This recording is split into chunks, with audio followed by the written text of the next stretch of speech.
I use it all. I use it. I use it.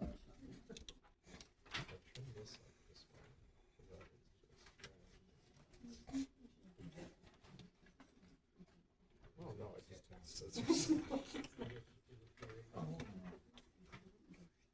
The car shop. Where's the arrow north? I think you got it. I did eventually. Somebody told us at the restaurant that he's got over 200 cars coming. Wow, well, good for him. I know, that's what I said. That's gonna be weather providing too. Weather's crappy, they're not gonna have 200 cars. Right. Well, we pray for good weather, because I want to go to the county. Hopefully, everything they have this year. There's a lot going on in my atmosphere right now. Oh, yeah, yeah, and so much cheese.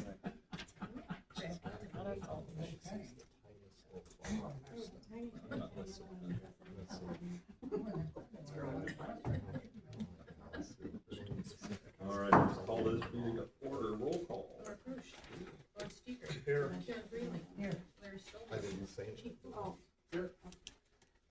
Fire EMS report update. In the packet here. Okay, it said it'd be called for the month, 10 EMS. 5 transported by Med 391. For a total of 31 transports all year.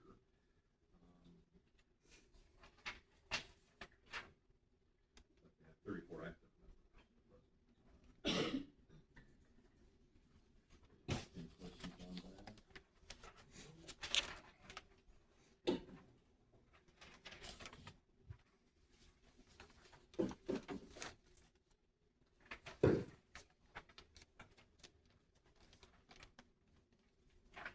Police department updates.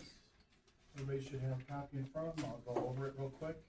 Under general information, National Police Week runs May 10th, that's this week, to 16th. It's a time where we recognize those in law enforcement who have lost their lives in the line of duty for the safety and protection of others.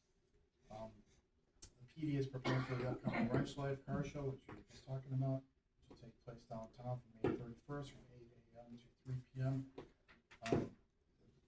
That'll be up on the next agenda. I can talk a little bit more about specifics about it when we get to that. During our drug take back day, 23 pounds of unused prescriptions were retrieved and then been located in the village hall lobby. I thought that was so important, I must have put it down twice. Our spring department meeting was successful. Officers received a new firearm sight in a minute at the range, received training on department's updated tasers. Statistics, we've had 769 calls for service from April 8th to May 11th. Total number of calls for service so far for this year is 3,586. Major investigations this month, Sergeant Apker is following up on the sexual assault that happened last month, and we have one fraud complaint, about $8,000 to $10,000 taken from his account. Flock camera system, it was used one time this month to locate a 20-year-old male that tried to commit suicide by slicing his wrists and drinking bleach. Tracked the car through Dolan Township and ended up in Walworth. We found the gentleman in the back of the high school. Municipal trials, 0. Circuit court trials, 0. Property compliance, I didn't see anything on the compliance report that weren't any citations this month. And community services, service hours were 0. And events the PD will be involved with again, Wrench Life Car Show. Vehicle maintenance repair, we have some more Ford recalls we have to do. Squad 1, we have 3,710 miles. Squad 2 is 6,552. That's the newest of the cars. And Squad 3, we have 78,000 miles. Training, Sergeant Apker has got car training, that's child abuse training. Firearms training this month is for all officers. And patrol investigations, Officer Woods will be going to Waukesha for that. And we have our social media information below. Any questions? Hearing none. Marcia Anderson discussed my appeal for her son, the restricted sex offender ordinance. So we can set this up before Marcia starts speaking. Just give me 1 second, I might Okay. actually not stand that long. You can probably go to try to simplify some of this. You can go to the printout that I have. On top it says petitioner Kent J. Jones Anderson. The background on Kent is he's a subject that is 31 years of age. He was convicted in 2022 for possession of child pornography. He was charged with 10 counts. Of that, 7 counts were dismissed. He served 4 years to the 3 counts in state prison. He was listed as non-compliant, which means I believe he doesn't have a permanent residence listed with the Department of Correction. I think all these of you can ask Kent when you see him on Thursday, or maybe Marcia, his mother, can also correct me if I'm saying this stuff wrong. He is under extended supervision for 5 more years and will be monitored by GPS for a lifetime. He is, as Marcia will say, trying to reside at the Sharon Meadows apartment, which is on Walworth Drive, one of the apartments there. I talked to his Department of Corrections agent, or his supervisor.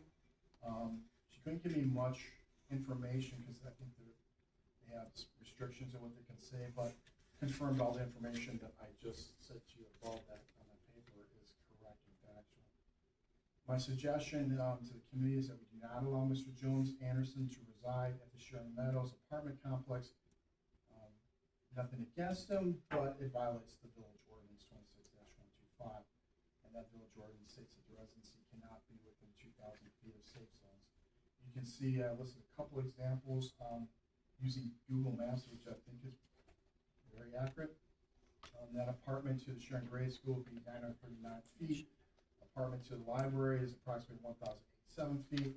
Apartment to Goodland Park is 1,131 feet away, and the apartment to Raymar Park is 1,958 feet.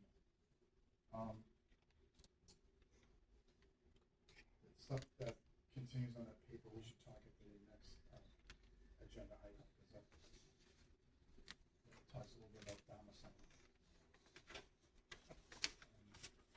I think that's all I have to present to the committee, and then I'll listen to Marcia.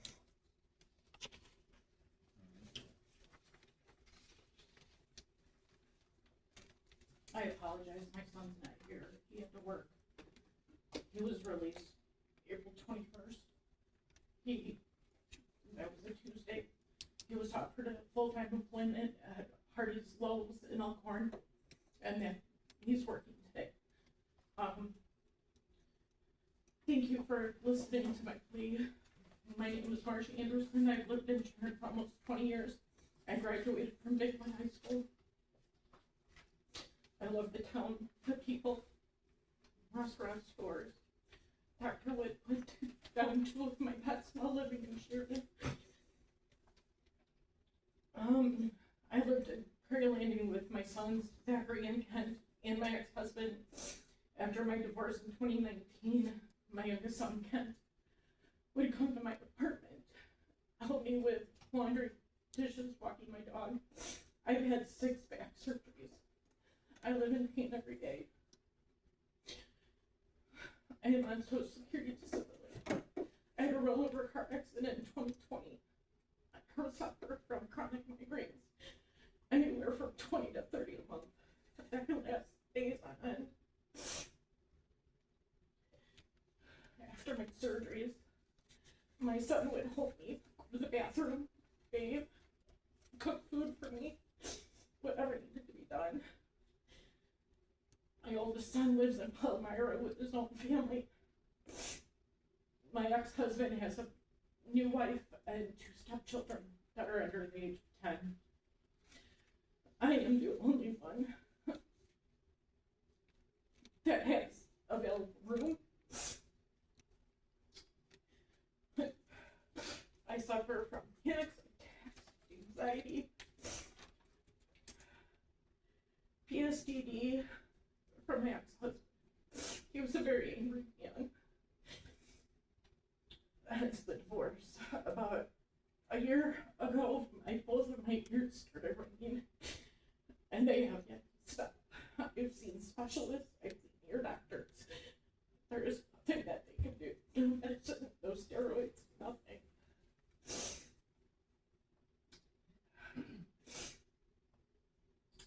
I barely get by financially. I bring $1,400 from Social Security disability a month, and I work 2 hours a week due to my migraines and other things.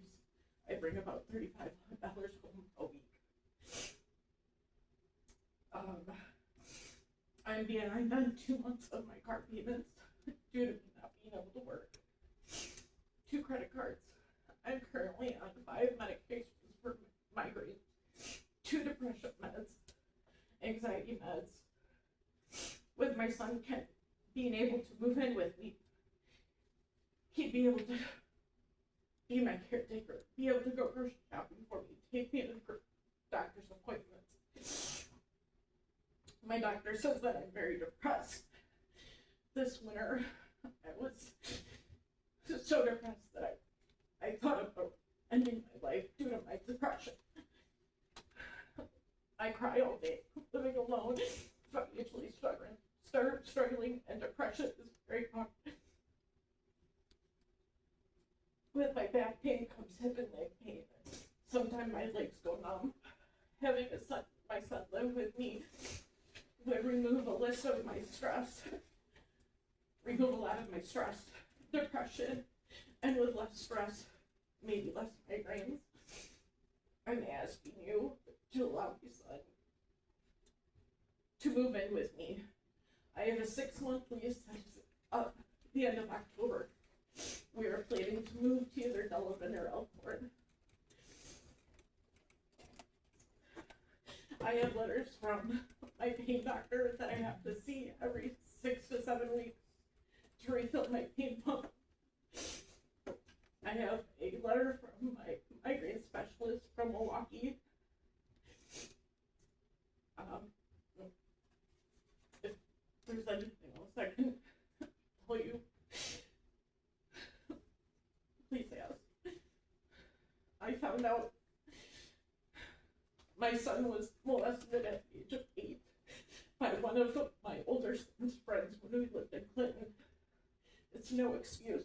I was molested myself as a child by my uncle.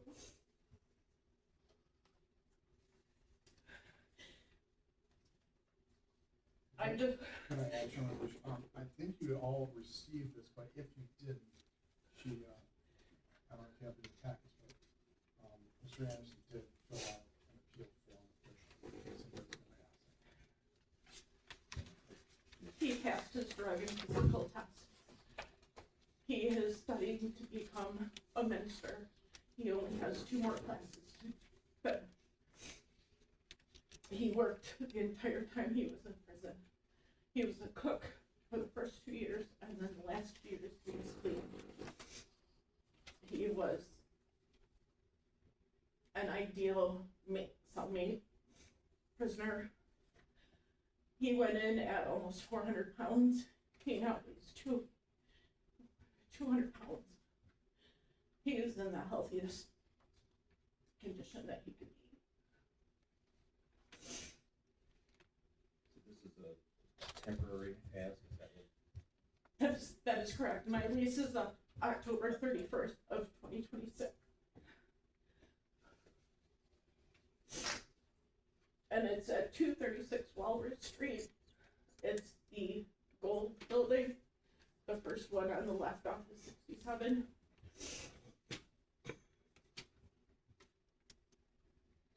What does he work? Is that a full time? He works at Hardee's Lowell's up in, just off of the interstate in Elkhorn. His time, what time does he work? What's his schedule? 7:30 to 3:30, 8 to 4. It's Tuesday, Wednesday, Thursday, Friday, off Saturday, and then he works Sunday, and then he's off on Mondays.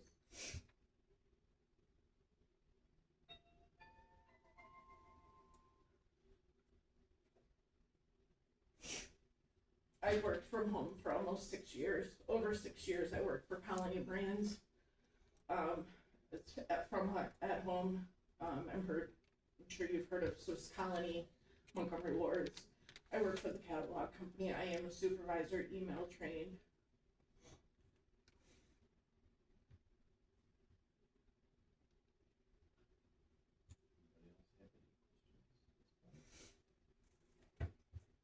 I can email Dawn the letters if you would like to see the letters from my doctor. I see a neurologist in East Troy, I see a RH doctor in Connecticut. I have arthritis so bad in my shoulders that I can barely pick up my arms.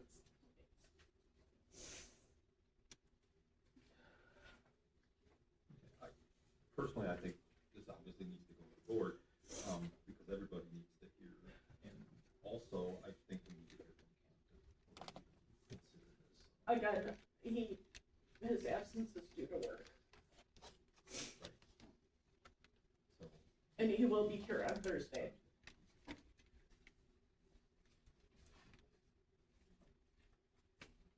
so I think we'll take no action here, you have more on. I would just say for the record, I think I had said Sharon Meadows, and I believe that's a mistake. I think Yes, it's- it is. It's the one right next to it. It would probably bring it closer, actually, Right. how the crow flies to the school, but probably, maybe by, because some of these numbers, if you look where I listed them on this sheet here, are, there's some of, the part right to Raymond Park is close, to 2,000, but the other ones, I think, I don't think that changes it, I can certainly look at it. Right. Yeah, I mean, I don't think that's even part of it. It is, but it isn't. The ordinance is 2,000 for Right. down south, so it's a little bit, I should change the ordinance. But It's violence. But the stuff underneath it, I don't think we can. Is that what I'm reading here? Attorney. Oh, that's something different, I'd like you to separate that, because I'll explain that in the next agenda item. So I think at this point, Thursday night would be more of what we can talk about, Okay. when we can talk about it. Unless these guys have more to say, but I haven't heard much, so. Okay. Okay, thank you. Thank you for listening.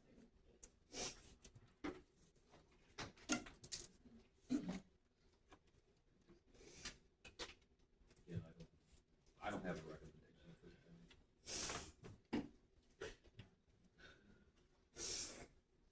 And you heard my recommendation. So, out of the 16 years I've been here, this is a little bit newer. Nobody's ever asked for the circumstance that we've had people that have asked to live here, but this is a circumstances where one of the family members is asking for exception because of her health. But I would say that we begin to set precedents that way. Right. That would be. I guess the only thing at this point is we've been told. We don't always get that courtesy either. I think things are better now. Right. People change up there, like the employment, different employees. But it's all in writing now with our ordinance, and they know what to expect. Remember, this is not a cut against the DOC or any supervisors, but what they are trying to do is reconnect individuals that have been incarcerated and also been arrested and found guilty and all that back into society. And they monitor that, but they also need to find them housing, and that can be a big challenge. And as Marcia said a moment ago, and He wears a GPS monitor every single day. He'll have moderation on his cell phone. He'll be monitored once a week for the rest of his life. so at times DOC is really looking to get somebody into these communities. And this and that. All right. The ordinance 26-117, the sex offender amendment. A couple months ago, and so we had two people that were convicted of sex offending and had done time asking to come to the village here. One of them is rescinded because it was between 2,000, it was less than 2,000 feet, and that apartment got rented out and they moved to a different community. But during that time, I was looking at the ordinance, and I reached out to our attorney, Brett Lockwood to see, if we could even attempt to amend what the ordinance that's in the books now, as it stands. And that's down below, and you'll see it's 26-126, and it's about domiciles, and it talks about, and I highlighted, that nobody can really live in the village, within the 2,000 feet of any kind of safe area, unless such person was domiciled in the village at the time of the offense, resulting in the person's most recent conviction, commitment, or placement as a sex offender as defined in section 26-123. So I was thinking, well, if these people have offended in our village, why would we allow them to come back to possibly reoffend? So I, again, reached out to the attorney to see if there was any civil case or any kind of state or federal mandates that say that you couldn't remove that language in there. And Brad Lockwood did get back to me today. You'll see what he said. The language has to remain. It would be too restrictive otherwise from a constitutional perspective. So again, meaning like if they did the offense here in Sharon and we convicted them, which we did on one of these gentlemen that has to come back to town, once they do their time, they're allowed to come back. Again, they can't be within that 2,000-foot range of any safe area, but you can't take the language out saying if you've offended in this village, you can't come back. So that's why that's in there. And so Don put this in here when I first was exploring that, but as a Brad Lockwood, 3 o'clock, he responded. You gotta keep that language in there.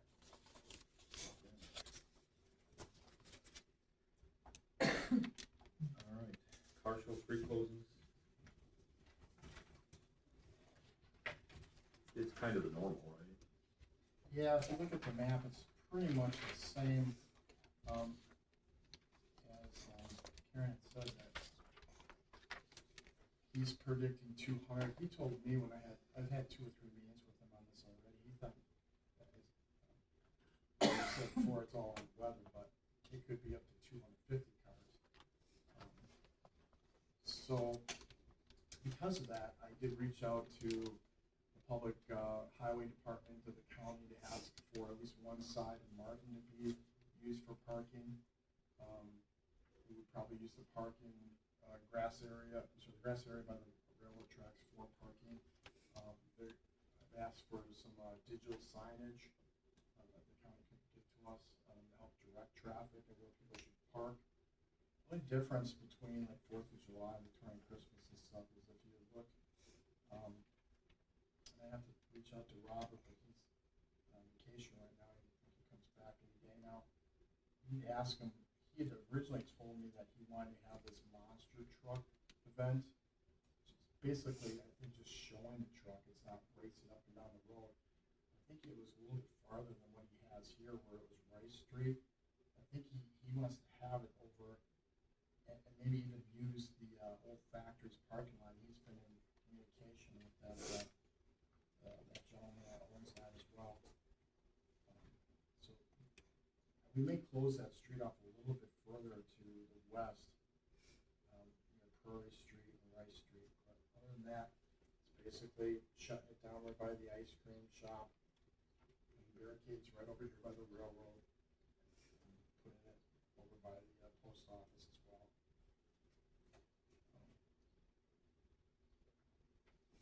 We went through, I talked to him, went through the barricades that are needed, signage, garbage cans, who's gonna fill and empty them. Exchange all kinds of phone numbers.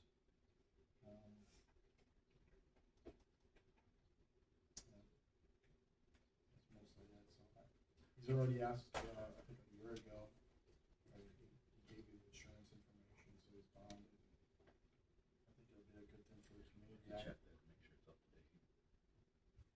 I will. And I'm on vacation, but I'm coming back a day early to be here, so we'll have a good amount of coverage of law enforcement officers here before we get back.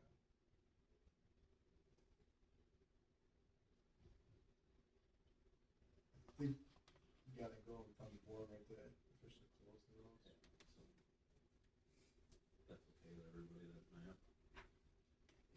you'd like, I can spell the roads. I mean, I have a list here, but I can be a little bit more precise after I talk to Robert and then just give it to the board so they can actually see what the roads are that we closed. Pretty standard, it may be stretched a little bit, but it's what we don't want to do. And Eric has talked to Robert as well, and connected, and anything you might need from Public Works. Make a motion, we approve the road closures for the car show on that May 30th. A second. Any discussion? Hearing none, all in favor say aye. Aye. Opposed, same sign. Update on the squad sale. We signed the contract last week. It's somewhere here on my list of paperwork. Just printed it out.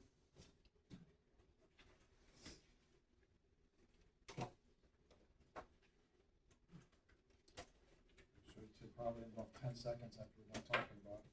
But, contract was signed with Purple Auctions.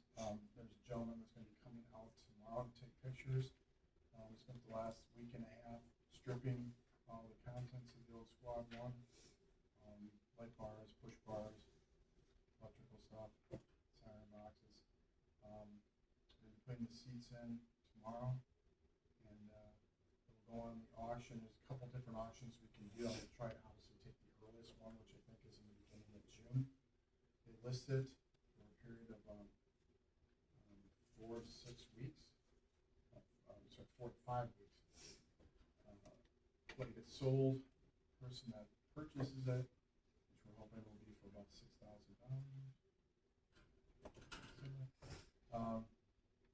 Then they will pay the $100 fee to list that. Comes out of the seller's purchase price, and then they come and pick it up.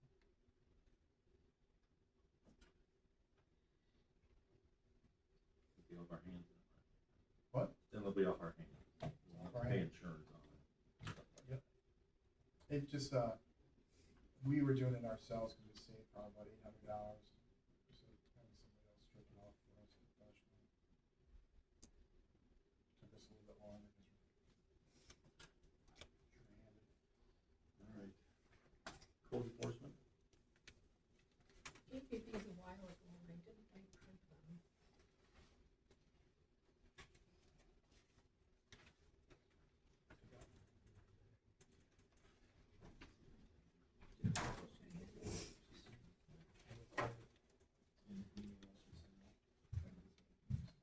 You wanna see it? No. All right. Okay, now here's adjournment then. I make a motion to adjourn. Motion's been made and seconded to adjourn. All in favor, say aye. Aye.